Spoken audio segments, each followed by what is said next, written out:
Hello everybody, welcome back to my channel. आज के इस लेक्चर में हम डिस्कस करेंगे यूनिट 1। ओके, सो क्या है आपका यूनिट 1? Living world. जो पूरा आपका यूनिट है, मतलब यूनिट 1 है, उसमें आपके 4 चैप्टर्स हैं। Living world, biological classification, plant kingdom and animal kingdom. So one by one हम डील करेंगे। सो इस वीडियो में हम लिविंग वर्ल्ड से स्टार्ट करेंगे। ओके, तो सबसे पहले तो आप कोई भी कलर का कलरफुल पेन निकाल के अर्नेस्ट मेयर को थोड़ा सा मार्क कर लीजिएगा। आई एम नॉट टेलिंग कि आपको बहुत ज़्यादा इसको मेमोराइज करना है, right?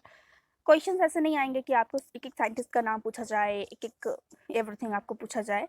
It is not GK, है ना?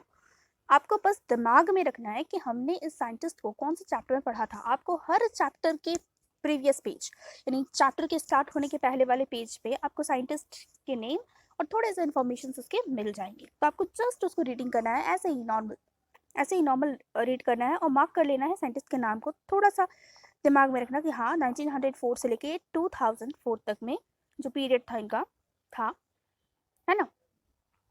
और देखो इसमें क्या इंपॉर्टेंस है, मैं आपको बता रही हूँ, आप मार्क करते चले जाना।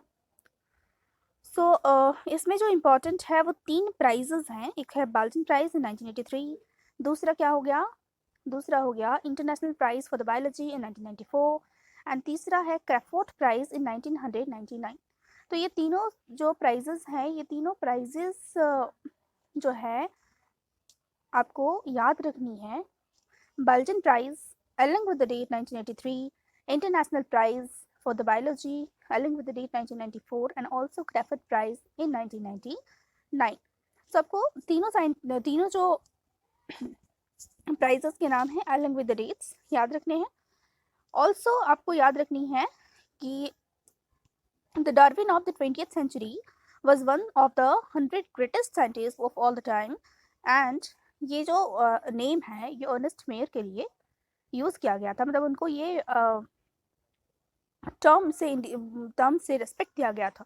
ओके, आते हैं हम आपके चैप्टर की तरफ। सो रीडिंग मैं इसलिए करूँगी बिकॉज बहुत सारे बच्चे हैं जिनको स्पेलिंग मिस्टेक होता है लिखते टाइम। एंड क्यों होता है? बिकॉज उनको प्रोनाउंसिएशन प्रॉब्लम होता है। Sorry students. सो क्या होता है, स्पेलिंग प्रॉब्लम होता है। तो स्पेलिंग प्रॉब्लम कब होगा? जब आपको प्रोनाउंसिएशन प्रॉब्लम होगा। बायोलॉजी के टर्म्स के प्रोनाउंसिएशन बहुत ज़रूरी है, बिकॉज वंस आप उसके प्रोनाउंसिएशन को रॉन्ग करोगे, आप स्पेलिंग गलत करोगे, आप स्पेलिंग गलत भी करोगे, साथ में आप चीज़ों को, जैसे आप स्पेलिंग गलत करोगे चीज़ों का मीनिंग ही चेंज हो जाएगा, राइट? चीज़ों का मीनिंग ही चेंज हो जाएगा। इसी वजह से मैं रीडिंग करूँगी, फिर आपको एक्सप्लेन करूँगी, एंड उस रीडिंग पे आपको ध्यान देना है कि किस किस वर्ड पर मैंने क्या प्रोनाउंसिएशन किया है। अगर आपको प्रॉब्लम हो, आप दोबारा वीडियो चला सकते हैं, आप स्पीड को कम कर सकते हैं, right? So let's start without wasting the time. How wonderful is the living world, the wide range of living types is amazing. The extraordinary habitat in which we find living organisms, be it cold mountain, deciduous forest, ocean, freshwater lakes, desert, or hot spring, leaves us speechless. The beauty of the galloping horses, of the migrating birds, the valley of the flowers, or the attacking shark evoke away and the deep sense of wonder. इस पूरे paragraph ने क्या बोला है, इसने आपको explain किया about our habitat कि वो कितना ज़्यादा एक्स्ट्रा ऑर्डिनरी है। चाहे हम उसमें छोटे से कोई ऑर्गेनिज्म देखें, कोई बड़े ऑर्गेनिज्म देखें, चाहे वेदर को देखें, है ना, किसी भी तरह के लिविंग चीज़ों को देख रहे हों, ना लिविंग चीज़ों को देख रहे हों, सारी ही चीज़ें हमें स्पीचलेस कर देती है, हमें काफ़ी ज़्यादा मन को मोह लेती है। यही ये बोलना चाह रहा है, ठीक है? अब क्या है दूसरा paragraph? The ecological conflict and the cooperation among the members of the population and among the population of the community, और even the molecular traffic inside the cell makes us deeply reflect on. So what indeed is life? This question has two implicit questions within it. The first is the technical one, and sixth the answer to what living is and opposed to the non-living, and second is philosophically one and sixth answer to what the purpose of life is. As scientists, we shall not attempt answering the question so we will try to reflect on what is living. तो basically आपको पूछा गया है जब living क्या है, living का meaning क्या है, लिविंग का पर्पस क्या है, what is the purpose of living, है ना।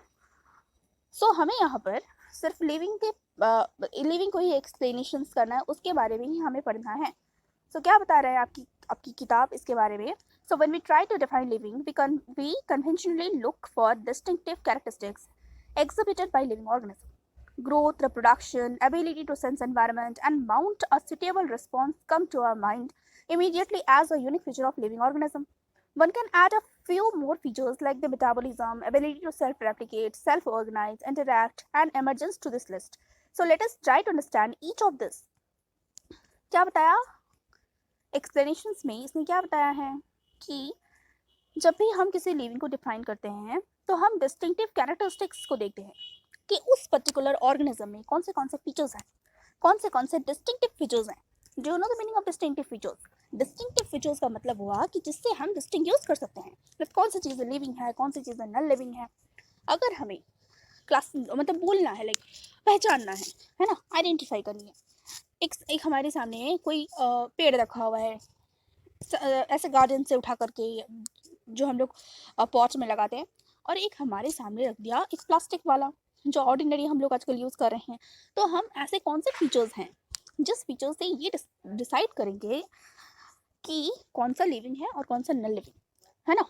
तो उन फीचर्स को हम बोलेंगे डिस्टिंक्टिव फीचर्स, मीन्स हम डिफ्रेंशिएट करेंगे दोनों में कि हाँ ये दिस इज द रीज़न कि ये लिविंग है and this is the reason ये नॉन लिविंग है। तो यहाँ पर क्या फीचर्स और हैं?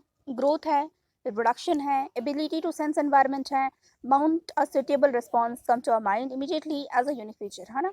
तो इमीडिएटली जो हमारे दिमाग में आता है, इमीडिएटली क्या है वो? ग्रोथ है, रिप्रोडक्शन है, एबिलिटी टू सेंस एनवायरनमेंट है, ability to sense environment, growth, reproduction and ability to sense environment. Also कुछ और भी फीचर्स हैं जैसे कि सेल्फ रेप्लिकेट करने की फीचर, सेल्फ ऑर्गेनाइज करने का फीचर, इंटरेक्ट करने का फीचर, है ना।